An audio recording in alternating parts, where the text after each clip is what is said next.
Luke Vargas, our correspondent on the ground at the conventions from Talk Radio News Service, is joining us from Charlotte, North Carolina today. Made the trip over from Tampa last week. It seems like it's a vastly different situation over there, Luke. I mean, what are you noticing? The city feels different. The people are very different. The cuisine is different. But inside the arena, there also are a lot of changes that you'll see from Tampa. If viewers who are watching on television would remember that when Mitt Romney was introduced by Marco Rubio, he didn't just come off from behind stage. All the lights remained on in the arena, and I was on the delegate floor. Nobody knew exactly what was going on. All the lights stayed on. Mitt Romney was somewhere on the delegate floor walking up that red carpet, slowly shaking hands with people. But no one really knew where he was. I thought they should have put a spotlight on him. But basically in Tampa, you saw a wide open delegate floor. So all the different delegates from the various states were right there. Here inside the arena, here in Charlotte, most of the delegates are on sort of the upper bowls of the arena. The floor is much smaller, and the arena looks like it's going to be much darker. So the focus, I think, instead of being on the whole atmosphere, will probably be on the speaker on that podium. Yeah, so it's really going to be more of like a concert feel than like a trade show feel.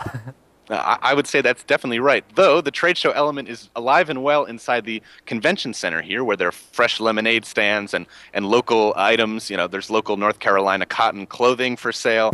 A few of my colleagues just came back from there. They said it does feel like a carnival in a very good way, whereas the media area at the RNC was very functional and had lots of private workspaces. You can see here behind me all these complex fluorescent light lamps that are on these tables. All the media workspaces are wide open, allowing people, basically to communicate across the table instead of having dividers between every workspace. What was the scene with Occupy or other protesters at the RNC, and what are you seeing so far in Charlotte?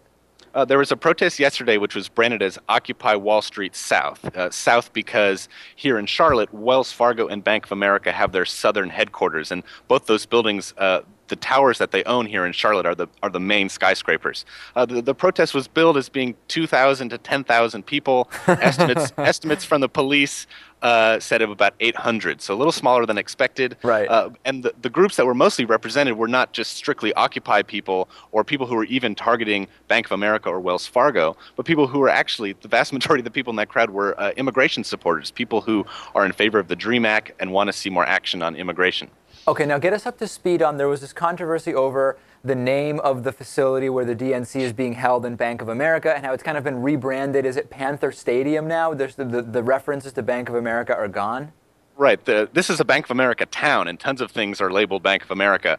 Not the stadium in the Obama campaign emails, who refer to it as everything from Panther Stadium, which I've looked up, it has never been called, even before it had a corporate sponsor, and sometimes just the football stadium or the stadium. So they're not want to make a strong correlation between the corporate sponsor that so many people, not just in the Occupy movement, but generally a lot of people in the 99% are upset with Bank of America's practices, but you're not going to see that on any ticket stubs or on any Obama programming this week. Okay, and real quick, who's speaking tonight? And I'm understanding we're not really getting day-to-day schedules until 10 p.m. the night before? Right, so we're not going to know until 10 p.m. They just announced that at a press conference. We know generally who some of the major speakers are, but I think the Democrats are going to be a little bit tight-lipped about exactly when they're going to be coming on stage. They've maybe taken the ball away from the Republicans, who are always on top of their messaging and always on top of slotting in the right speakers at the right times. They had maybe some difficulties last week with their messaging. The Obama campaign going to keep it all internal and just reveal it on primetime. And do we know who's the big speaker tonight? Well, tomorrow night, when things officially get started, tonight's an off day, essentially.